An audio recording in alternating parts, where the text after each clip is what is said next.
Pessoal, então hoje, dando continuidade ao nosso curso aqui de glaucoma, nós vamos dar uma aula que é glaucoma e catarata coexistente, cirurgia combinada. Eu acho que vocês não tiveram aula de cirurgia de glaucoma ainda, mas a Érica deve falar dela para você semana que vem, então eu vou me atentar mais à questão de indicação, os detalhes, né, das cirurgias combinadas de glaucoma que foi proposto para essa aula de hoje. Então, nós vamos falar um pouquinho de Facotrec, Facovalva, Faco Express e Faco Mix. Então, antes de mais nada, né, quando você tem um paciente que tem catarata e glaucoma, a gente tem que fazer a seguinte pergunta: fazer primeiro TREC, fazer primeiro válvula, fazer primeiro Express, primeiro MIGS, Faco ou cirurgia combinada? Então, não existe resposta pronta para isso, né? Existe muita experiência de cada cirurgião, né? Na minha prática, eu particularmente, sempre que possível, eu gosto de fazer primeiro a faco, tá? E depois fazer uma cirurgia de glaucoma, tá? Então, assim, no caso da TREC, por que eu prefiro fazer uma faco separada ao invés de uma facotrec? Porque quando você faz a faco e a TREC junta, é uma cirurgia mais agressiva, né? Então, teoricamente, é uma cirurgia com processo inflamatório maior e, consequentemente, você tem uma chance maior dessa bolha falhar, né? Então, e eu tenho tido isso na minha experiência, os meus pós-operatórios de TREC, eles normalmente são mais trabalhosos do que o somente de TREC, para eu manter uma bolha, né, filtrante. Em relação à válvula, né? Geralmente, o paciente que vai para a válvula, ele já operou catarata primariamente, né? Então, assim, é raro você fazer uma cirurgia de válvula em paciente que é virgem de cirurgia ocular, né? Virgem de Faco, por exemplo, né? E o grande problema que eu vejo em relação à cirurgia de válvula, né? Ela nem é uma cirurgia tão agressiva e tão difícil de fazer, porque você entra pouco na câmara anterior, né? Você só entra com a ponta da válvula na câmara anterior. O problema é que muitas vezes a válvula, se ela não estiver muito bem posicionada, ela pode diminuir na quantidade de célula, né? No endotélio e, consequentemente, quando você vai operar a catarata, existe um risco maior de você evoluir para uma bolhose. Em relação ao Express, o Express ele é uma cirurgia muito parecida com a cirurgia, né, da TREC, né? A diferença, em vez de você fazer a trabeculectomia, você coloca um dispositivo, né, um device ali, né? Ele foi o primeiro, considerado o primeiro MIGS, né? O primeiro device que a gente colocou dentro, né, do olho com o intuito de baixar a pressão. Hoje em dia ele é pouco realizado, né? Primeiro porque as vantagens dele em relação à TREC não são muito grandes, e além disso ele teve um custo muito alto. Então, assim, eu fiz isso lá para 2012, 2013, depois de lá para cá não fiz mais. Em relação ao MIGS, né? Os MIGs você até pode fazer primeiro do que a TREC, né? Mas no caso do MIGs, a gente, né, eu costumo fazer, a experiência que eu tenho é só com a stent e com Carruc. A gente costuma fazer junto com a cirurgia, né, de catarata. Então, geralmente você faz uma cirurgia combinada, primeiro você faz a catarata e depois você faz o MIGS. A faco, primeiro, foi o que eu falei, a minha escolha, né, num paciente que tem glaucoma, eu gosto muitas vezes de primeiro operar a faco, deixar aquele olho acalmar, até porque muitas vezes você tem um componente facomórfico associado e, consequentemente, você consegue, às vezes, melhorar a pressão daquele paciente somente com a cirurgia de catarata, né? E a cirurgia combinada, né, a que eu mais utilizo hoje em dia, ainda é a Facotrec, né? A quantidade de Facomix ela vem crescendo, né? Mas eu ainda não faço muito, até pelo valor, né, do iStent. E o GAT eu estou em curva de aprendizado ainda, né? Que eu acho que futuramente ela vai ganhar um espaço muito grande, já vem ganhando, pelo simples fato de ser uma cirurgia de MIGS com custo baixo, né? Só que a curva de aprendizado dela, ela é grande, ela até parece uma cirurgia fácil, mas não é. Isso eu posso falar até por experiência própria, né? Que eu tenho feito, mas ainda eu estou longe de chegar onde eu acho que é o ideal, né? Nessa cirurgia, mas isso eu vou falar mais para frente. Então aqui eu tenho um vídeo, né? De uma Facotrec minha, né? Eu faço a faco da maneira igual eu faço normalmente. A única diferença é que normalmente a gente precisa fugir do sítio que a gente faz a incisão principal normalmente, para você fugir, né, exatamente de onde está a bolha, né, para aquela incisão não, você diminuir a possibilidade de saída. Né? E a outra diferença é que é o que eu estou fazendo agora aí é dar um ponto na incisão para evitar a saída, coisa que na catarata convencional a gente não faz. De restante, a cirurgia, né, de Facotrec, ela é totalmente igual. Né? Hoje em dia, eu faço toda a faco e depois a trec. Né? Tem gente que faz parte da trec, depois faz a faco e depois faz a trec. Isso é muito individual de cada um. Né? A diferença que eu acho na Facotrec é o que eu falei anterior, como ela é uma cirurgia maior, uma cirurgia que tem um processo inflamatório maior, né? E na cirurgia de glaucoma, o que a gente menos quer, né? É um processo inflamatório alto. Então, o meu manejo ele é um pouquinho mais extenso, né, na Facotrec, tá? Isso aí eu vou mostrar para vocês, a cirurgia que já está terminando, né? Eu fiz ela bem adiantadinha, porque a Facotrec não é uma cirurgia tão rápida, né? A gente faz aí, no mínimo, aí para fazer uma Facotrec em geralmente uns 30 minutos, né? Então, mas é isso aí, acabou a cirurgia. Então, vamos para o próximo agora. Então, em relação ao manejo do pós-operatório de TREC, é aquilo que a gente tinha conversado. O meu pós-operatório de Facotrec, eu normalmente vejo o paciente nos primeiros 15 dias, 3 vezes na semana. Tá? Por quê? Porque como a incidência, né, de inflamação é muito alta, o que, que acontece? A chance de você começar a ter inflamação ali e aquilo fechar o ósseo da trec, ele gerar uma reação na conjuntiva e aquela bolha não ficar filtrante, né?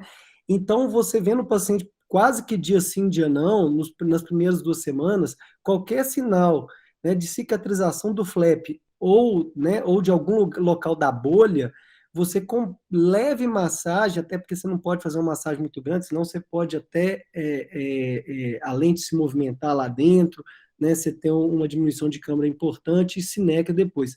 Mas com leve toque você consegue ir controlando essa possíveis aumento da pressão. Então, depois da terceira e quarta semana, eu costumo ver ali 2 vezes por semana, às vezes, dependendo, no máximo, uma vez, se for um caso que eu vejo que está muito tranquilo. E no segundo mês eu olho 1 vez por semana, isso é clássico, né? E eu acompanho um paciente de Facotrec até uns 4 meses, um paciente de TREC, 3, às vezes também 4, por causa do controle da bolha. E isso faz toda a diferença no resultado final da cirurgia. Né? Se você pegar 10 cataratas, 10 Facotrecs idênticas, ou 10 trecs idênticas, e você mudar o pós-operatório é que faz a grande diferença no resultado final a longo prazo da TREC. Então, em relação ao medicamento, né, a gente usa muito próximo do que a gente usa na TREC, né?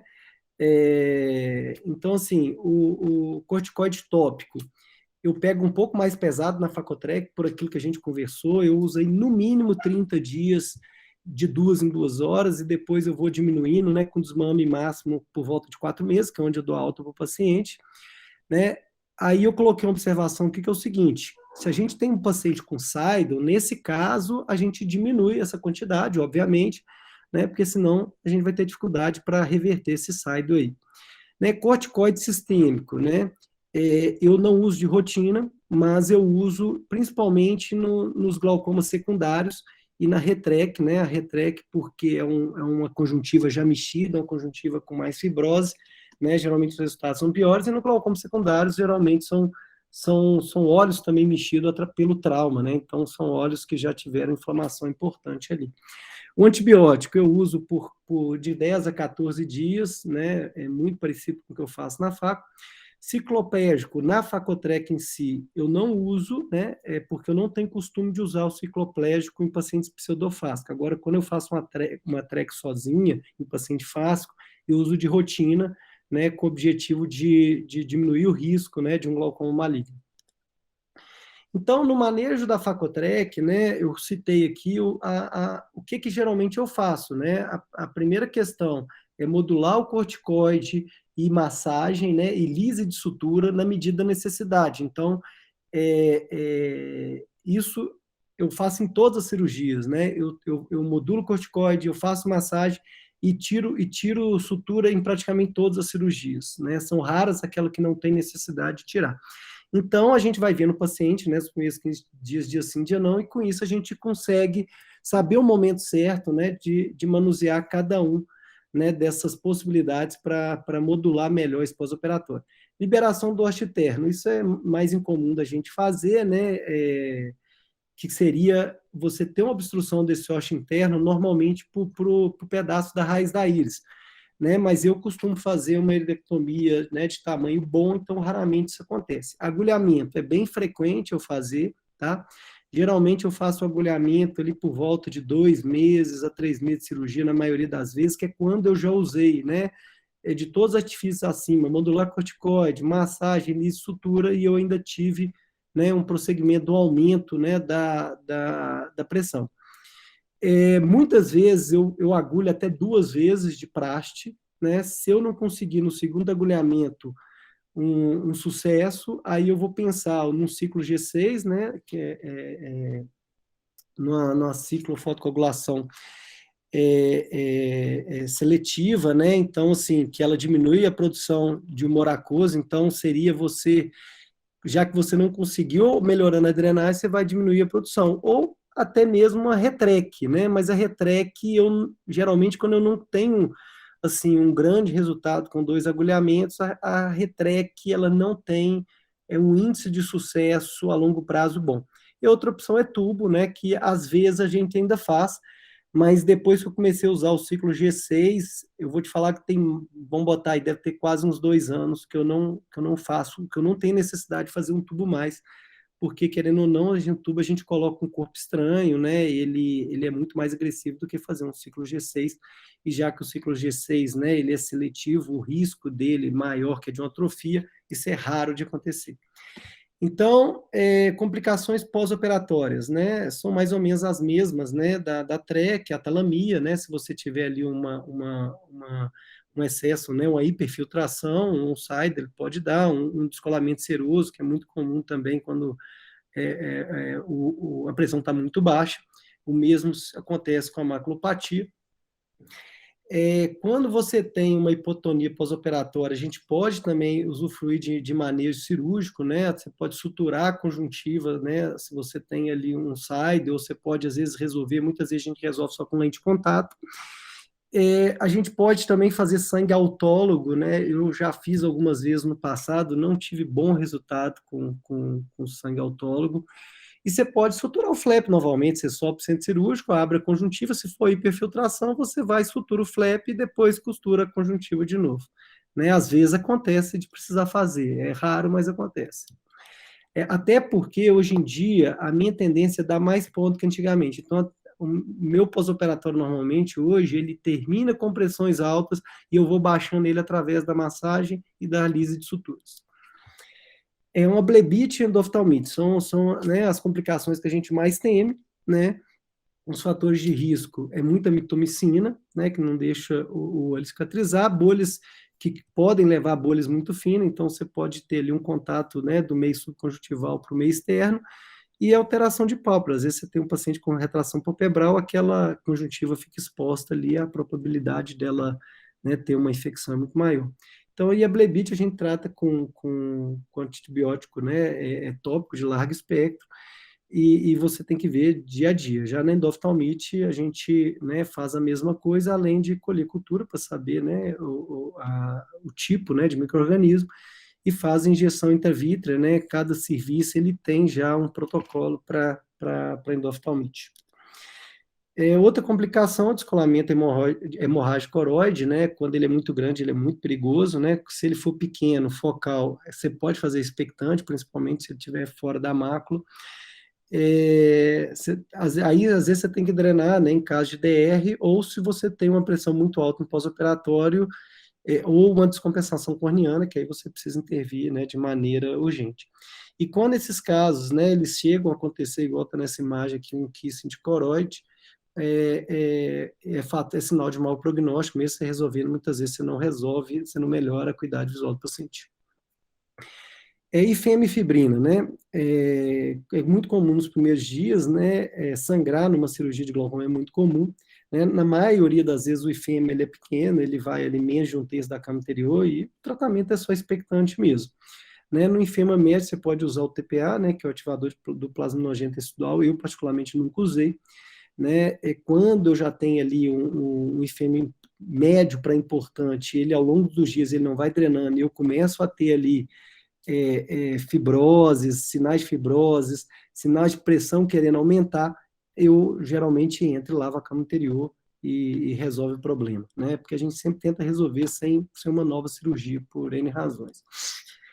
E uma complicação que eu até comentei anteriormente, que é uma complicação muito preocupante, que é o glaucoma maligno, né? Ele é pouco comum em pseudofáscico, né? Então,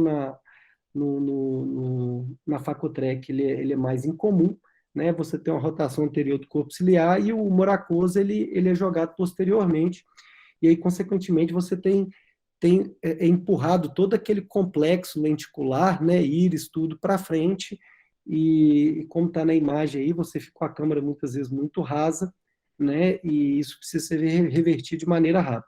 Na maioria das vezes, com tratamento clínico, com ciclo, né, manitol, colírios hipotensores e diamox, a gente consegue bom resultado. Às vezes, a gente precisa fazer um IAG no ósseo da TREC, né, lá atrás, na cápsula posterior, para drenar, né, para que você crie um mecanismo anterior e posterior que o moracoso possa vir para a cama anterior e refazer essa câmera. Mas muitas vezes evolui para vitrectomia, né? O último caso aí é vitrectomia e não pode ser demorado para tomar essa decisão, né? E de vez em quando isso acontece. Eu já tive paciente que precisou ir para vitrectomia e graças a Deus todos nós conseguimos reverter o quadro de glaucoma maligno. Inclusive eu tive um paciente que eu tive nos dois olhos, isso há muito tempo atrás. Fiz uma facotrec no olho, glaucoma maligno, vitrectomia posterior, resolveu o outro olho, a mesma coisa. Então paciente alguma coisa que gerava uma situação, né, que predispõe a situação.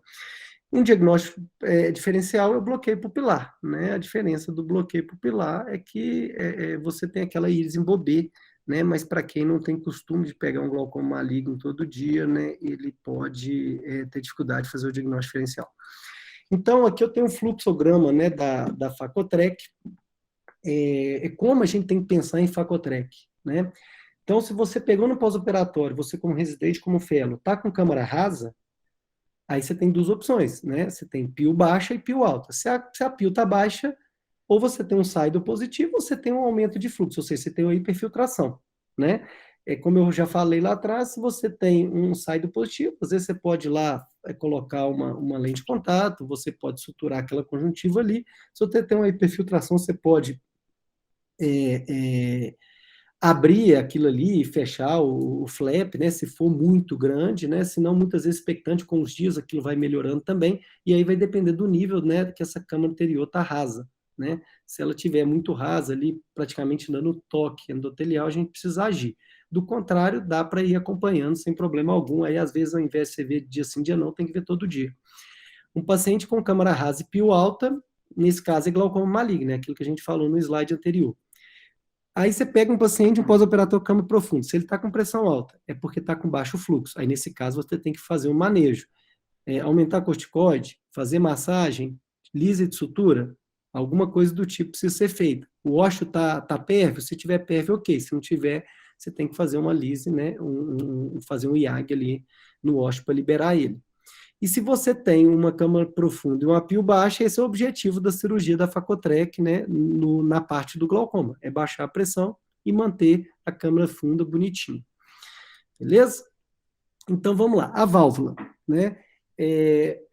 As indicações clássicas são no paciente não controlado com terapia medicamentosa máxima, com TREC prévia ineficaz, ou em pacientes que a TREC provavelmente não terá sucesso, glaucoma neovascular, pós-trauma, veite e pós-transplante. Hoje, na prática, né, é raro, eu falo, a gente fazer um tubo, né? Até alguns anos atrás eu fazia uma quantidade boa, mas depois do ciclo G6 eu diminui muito na minha conduta. Então, nos casos de retrec, né, ou tubo, né, numa trec ineficaz, eu tento os agulhamentos e, na maioria das vezes, eu vou antes para o ciclo G6. E, igual eu falei anteriormente, vai ter quase 2 anos que eu não ponho um tubo, então é sinal de que em algum desses momentos, ou com agulhamento, ou com ciclo G6, eu consigo manter a pressão dentro do patamar que me satisfaça.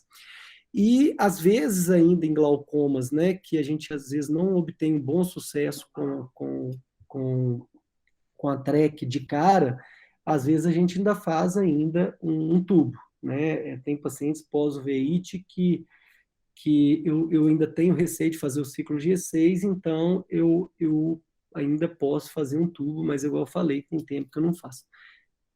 Então vamos lá, eu tenho uma cirurgiazinha aqui. Aqui os dois tubos, né, que é mais usado no Brasil hoje, que é o de Amédio, valvulado, e o de Suzana. O de Suzana é não valvulado, né? O de Suzana é o do professor Remo Suzana, é um tubo nacional, então ele tem um preço mais em conta, né? Então ele é bastante utilizado. A diferença dos dois é que o do Amédio é valvulado e o de Suzana é não valvulado. Então aqui eu tenho um videozinho de uma cirurgia, né, mostrando como é que é feita. A cirurgia em si, ela não é uma cirurgia difícil de fazer, é uma cirurgia até bem simples, né? Ela é praticamente feita toda externamente ao olho.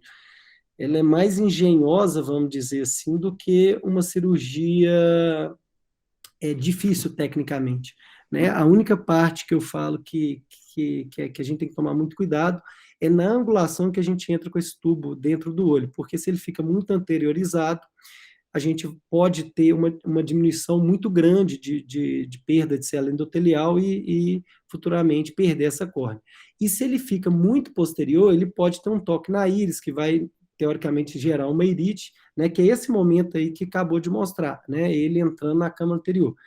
Então você vê que na cama anterior quem entra mesmo é aquele tubinho lá, olha lá, aquela pontinha ali, nada mais. O resto, toda a cirurgia é feita extraocular, né? É na parte externa do olho. Então a gente coloca esse PET escleral no final aí, só para evitar a extrusão, né, do tubo, né? Então você vê que é uma cirurgia trabalhosa, ela não é uma cirurgia tão rápida, né? Porque tem que dar muito ponto e tal, muito engenhosa, mas tecnicamente é uma cirurgia até de curva de aprendizado rápido, né? Mas olha para você ver, ela é um trombolho lá dentro do olho, né? Então vamos lá. Então, as complicações, né? Você pode ter hipotonia, né? Isso é mais comum, inclusive, no não valvulado, né? Por isso que a gente muitas vezes dá um nó nele até para evitar isso, né? Os valvulados, a válvula controla. Hipertensão é muito comum dar, uma causa muito comum, né? Por inflamação pós-operatória, até mesmo naqueles pacientes que estão, o tubo está angulado posteriormente, você tem uma irite, você vai ter uma reação inflamatória, aquilo pode até obstruir a ponteira do tubo, né? E aí não drenar direito. Né? O mau posicionamento, que é aquilo que eu acabei de falar, você pode colocar o tubo mais anteriorizado e posteriorizado, e isso não é difícil de acontecer, isso vamos dizer assim, é o pulo do gato dessa cirurgia. Diplopia, porque às vezes ela pode atrapalhar pelo fato do prato do tubo ser grande, né? E se ele estiver mal posicionado, ele pode gerar uma resposta inflamatória ali na bainha dos músculos extraocular e gerar até uma diplopia também. E por último, que é uma emergência ocular, é a extrusão do tubo. Por que ela é emergência ocular? Porque você passa a ter um contato direto entre o meio intraocular, através do orifício do tubo, e o prato do tubo onde está extruído ali. Então, isso é uma cirurgia que tem que ser realizada com urgência para retirar desse tubo. Então, o FAC Express, né? O FAC Express, como eu falei anteriormente, ele foi o primeiro MIGS, vamos dizer assim, no passado, né? Ele é esse device, essa estruturinha aí, e que a gente colocava com o intuito de fazer uma TREC menos invasiva, porque em vez de você abrir, fazer a TREC, fazer a idectomia, você colocava esse tubinho lá, ele ia drenar, né? Agora, hoje em dia, a gente praticamente não faz, porque os benefícios dele em relação à TREC são pequenos, e o custo, na época, era muito elevado. Eu lembro que o custo para o paciente saía em torno de uns R$ 10.000, mais ou menos, para o paciente na época. Então, acaba que Hoje em dia, a gente praticamente não faz o Faco Express mais. Eu fiz durante 2 anos e assim, comparado com a Trek, o custo-benefício não justificava a continuidade dessa técnica.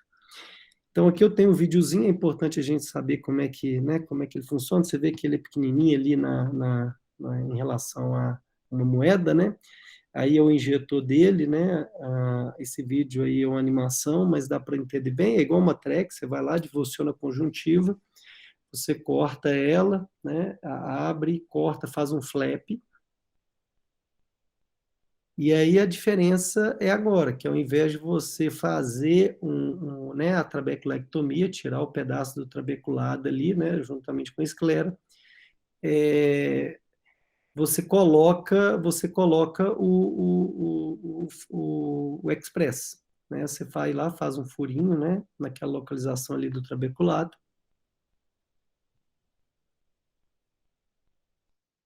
e aí você entra com ele e gira ele. Na hora que você entra dentro do olho, ele fica fixo lá. Você entra de lado e depois coloca ele em pé.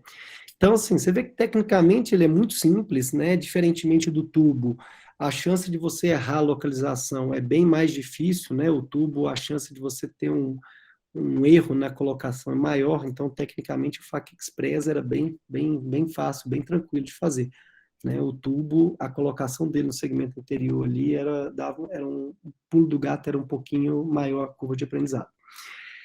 E por último, nós temos os MIGs, né? Os MIGs, na verdade, é um conjunto de cirurgia, né, que a gente chama de minimamente invasiva, né, na cirurgia do glaucoma. Né? Então, eu não vou falar de todos os MIGs aqui, eu acredito que vocês vão ter uma aula de MIGs, né? Então, nós vamos falar de FACO-MIGs, né? A primeira coisa que muda na vida do cirurgião, né, de catarata e glaucoma em relação ao MIGS é a configuração do centro cirúrgico. A cirurgia angular, a gente faz ela sempre lateral, né? E a cirurgia de catarata e de glaucoma convencional a gente faz superior, além de que você precisa segurar, né, uma lente, então, teoricamente, você opera com uma mão só, porque a outra está segurando lente o tempo inteiro, né, e você tem que angular bem o microscópio, igual está nessa imagem aí, né, então, isso aí, por si só, já é uma curva de aprendizado, né, então, assim, eu, hoje em dia, na prática, eu faço o iStent Inject, mas na prática eu não faço muito por causa do custo, né, dele, o custo para o paciente hoje em dia sai mais de R$ 10.000 o par, porque você compra o Inject 2, ele vem dois, né? E você vê que a quantidade que baixa a pressão, ela não é uma quantidade muito grande, né? Então, geralmente, a gente faz naquele paciente que tem glaucoma, que tem uma condição financeira boa, que a gente já vai fazer a faco, então você faz geralmente a faco-MIGS, né? Na grande maioria dos pacientes que eu faço a stent, eu faço junto com a catarata, então eu faço a catarata primeiro, na hora que por que eu faço primeiro? Porque como eu tenho que entrar com o dispositivo na cama anterior, né? Então, se eu já estou com a catarata realizada, o risco de eu cometer uma iatrogenia ali, tocando na cápsula anterior do cristalino, que seja, ela fica muito mais improvável, né? E se eu tocar também, já com a catarata feita, a lente no lugar, eu provavelmente não vou ter problema, já vai estar com a pupila fechada e tudo mais.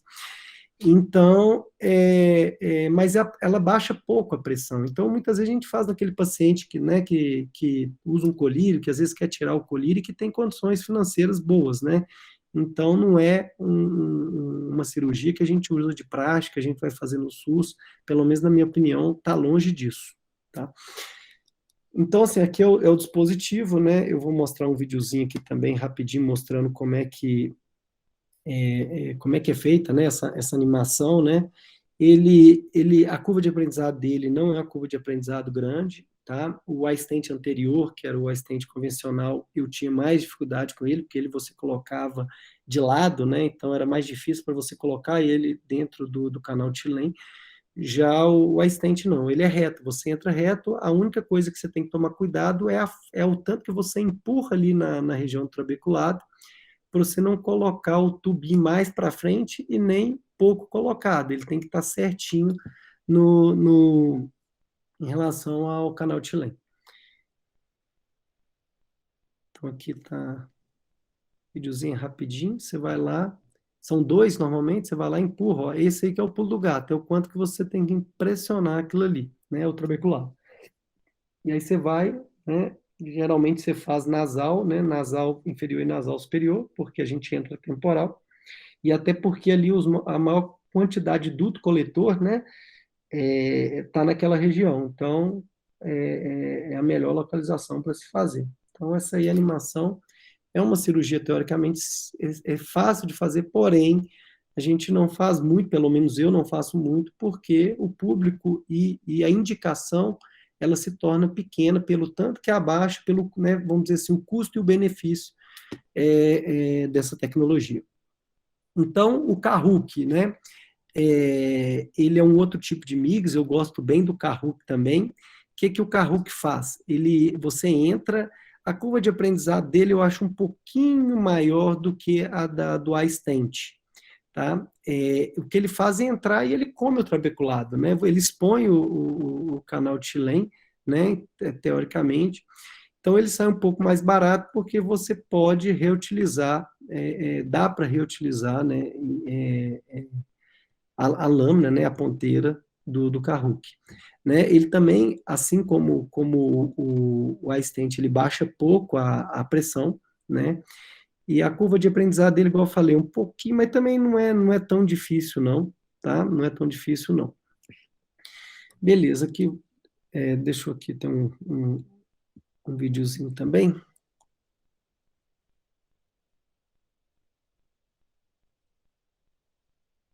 Ele já sai bem mais barato do que o iStent, né? Eu não sei quanto está o valor certinho, tem tempo que eu não compro, né? Com dólar mais alto, mas não é barato, não.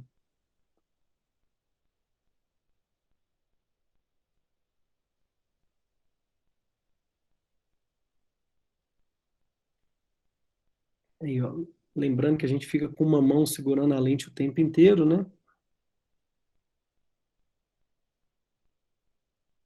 E aí com uma mão você segura, com a outra você vai lá e expõe, né, o canal de Tilem.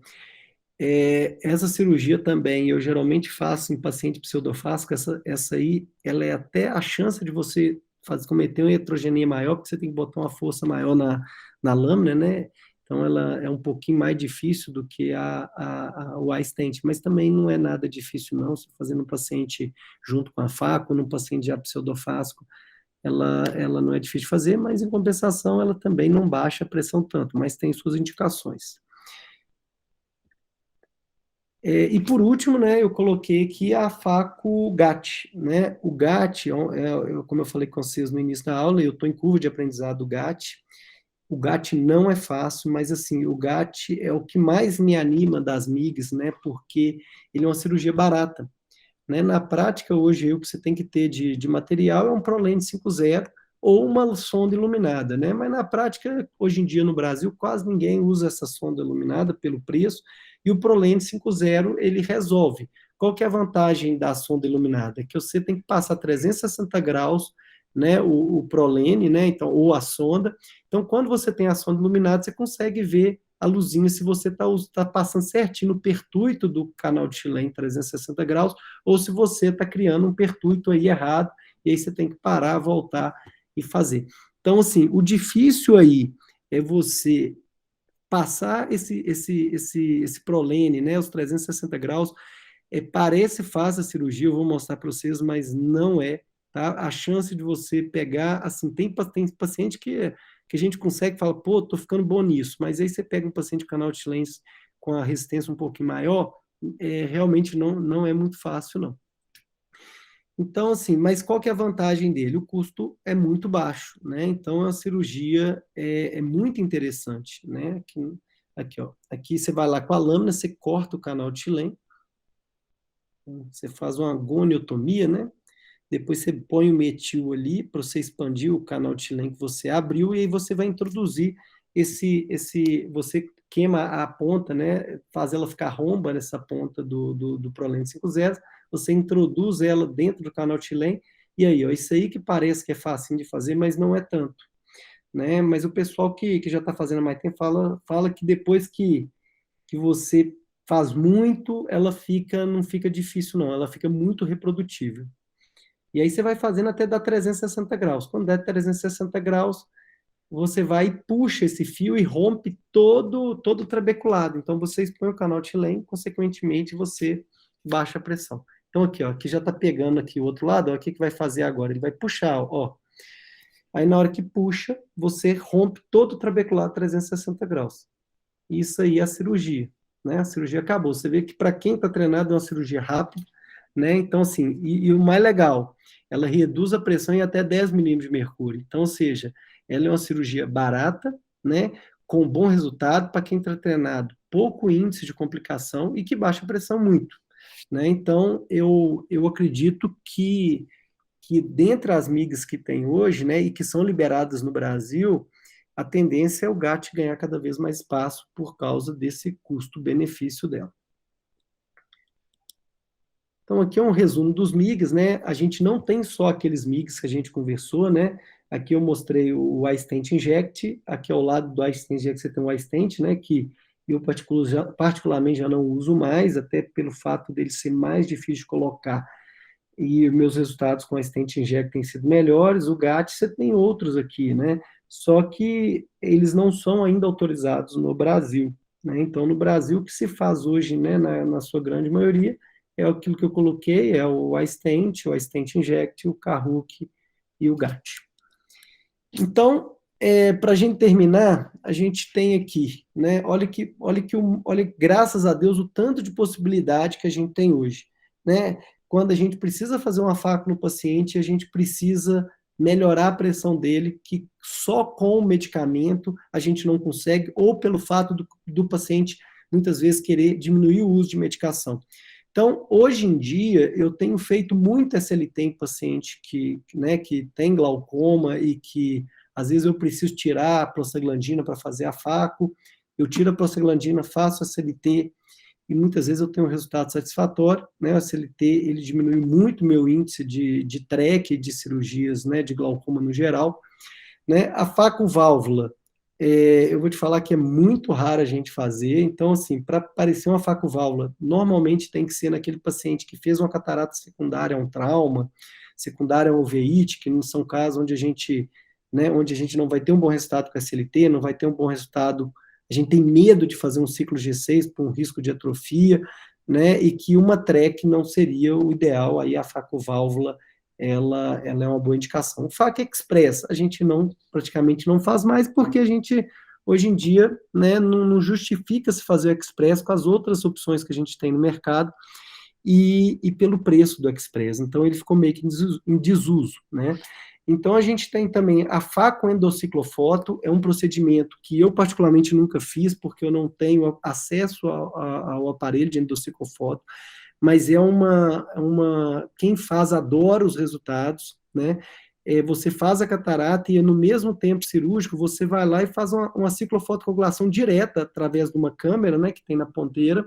Você dá um tiro no corpo ciliar, você dá um tiro certeiro nele, você vai matando um por um, né? E quem tem experiência fala que os resultados são excelentes com faco endociclofoto. Porém, é uma tecnologia também que não é barata, né? Então, assim, as indicações são poucas, então, muitas vezes, para um serviço ter um endociclofoto é raro. Eu, aqui em Belo Horizonte, não conheço nenhum que tenha, né? Quem faz muito isso é o pessoal de Goiânia, lá do Serof.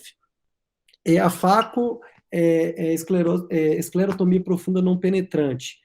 É uma outra cirurgia que eu tenho ótimos resultados, é uma cirurgia de glaucoma parecida com a TREC. A diferença é que você não faz a trabeculectomia total, você tira apenas o trabeculado externo, né, o justo canalicular. Então, você tem uma cirurgia de glaucoma que não entra na cama anterior, então, teoricamente, é uma cirurgia menos invasiva. Só que a curva de aprendizado, né, da esclerotomia profunda não penetrante é uma curva muito grande.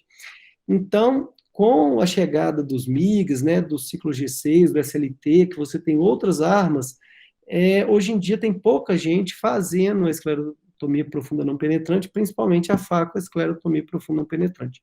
A Facotrec, né, ela é muito usada ainda, né, na minha rotina, eu ainda faço bastante Facotrec, mas como eu falei, se eu posso fazer a faco primeiro, eu faço a faco primeiro, depois eu faço a trec, tá? Mas quando eu já tenho aquele paciente que tem um glaucoma usando 3 colírios, com o nervo já muito acometido, e que eu sei que depois ele vai precisar da trec, aí nesse caso não justifica, aí eu faço a Facotrec num tempo só.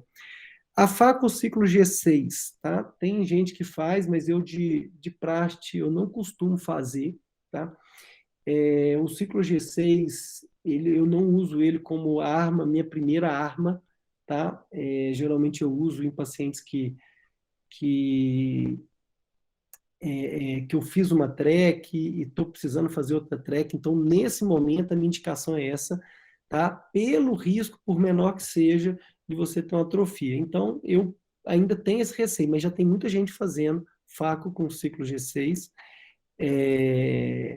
e tendo bons resultados, então pode ser que no futuro, né, isso ganhe um espaço ainda maior.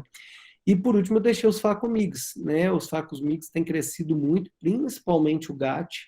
Então, eu acredito que no futuro próximo, talvez, né, junto com a faco, pelo fato do GAT você conseguir baixar em 10 milímetros, né, a, a pressão, né? Então, em pacientes que têm ângulo aberto e que você vai fazer faco, né, e que você não precisa baixar mais que 10 milímetros de mercúrio a pressão desse paciente, a faco GAT ela vai ganhar cada vez mais força aí no mercado.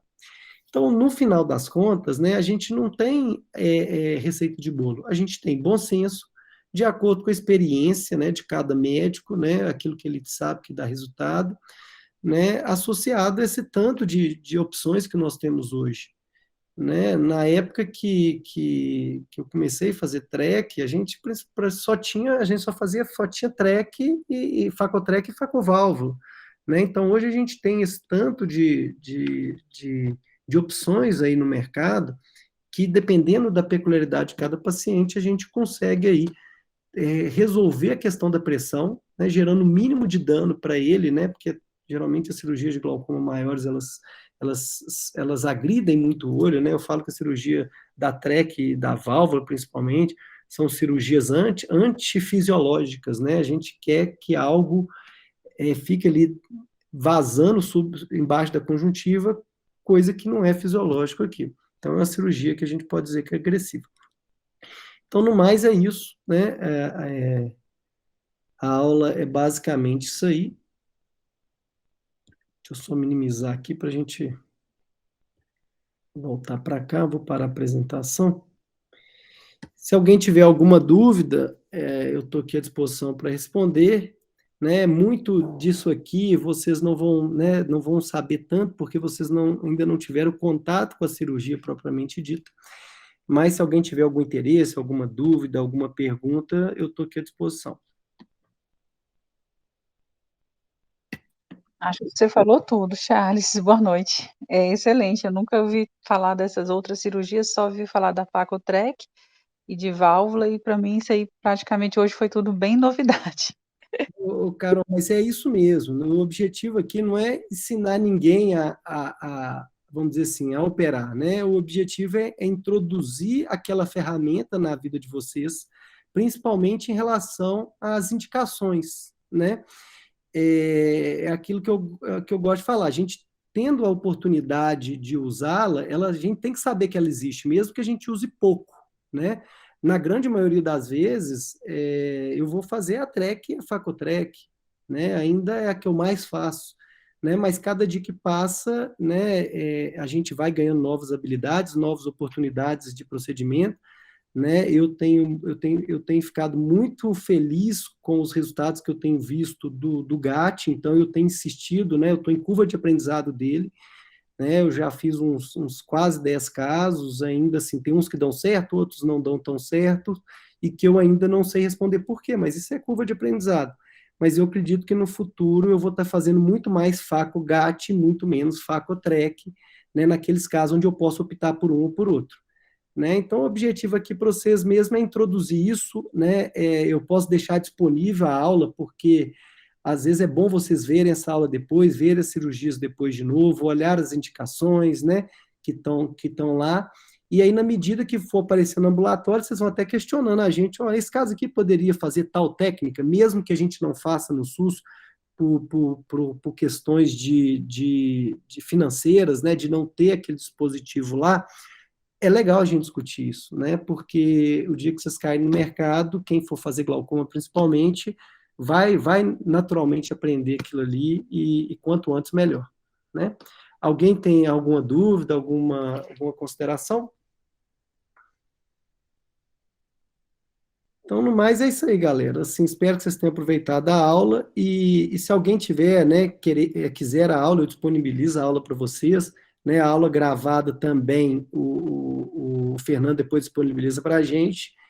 E no ambulatório também é segunda-feira, né, se alguém tiver alguma dúvida, quiser tirar lá comigo, algum detalhe e tal, a gente discute lá também.